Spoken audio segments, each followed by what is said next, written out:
I just sent a message to another autistic YouTuber on their Patreon, and I realized I just wanted to talk about this to everyone on YouTube. I have a trick when I go to the doctor, which is doctors ask you for, when you're in pain, they'll ask you to give them a number out of 10.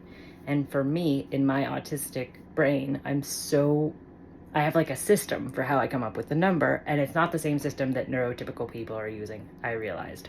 So I had an experience. I went to the doctor. I had infected tonsils. It was extremely painful. I had tonsil stones for the first time in my life, and I was poking at them a lot, and I gave myself a bad, lots of just injuries from poking them with different instruments and things.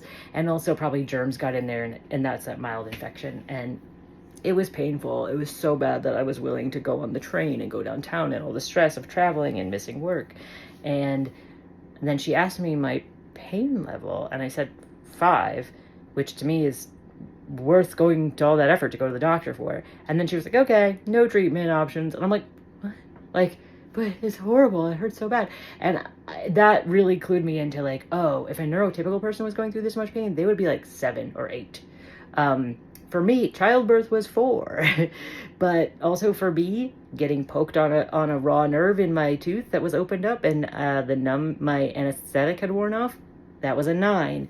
10, I'm saving because I do have chronic pain, and I assume one day I'll feel the 10.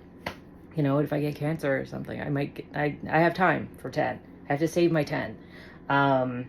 Yeah, so to me, 5 is probably a lot more painful than what most neurotypical people could handle. So my tip and my trick is add 2 to your number. Whatever number you think of in your head, add 2, and that's like the translation to neurotypical. If you're like me, I mean, I'm hypersensitive to pain now from all the trauma and got fibromyalgia and stuff. So, yikes. I also have poor interoception though, so I do get cuts all the time and be like, where did I get this cut from? So it's like both at the same. It's like hyposensitive sometimes and hypersensitive most of the time.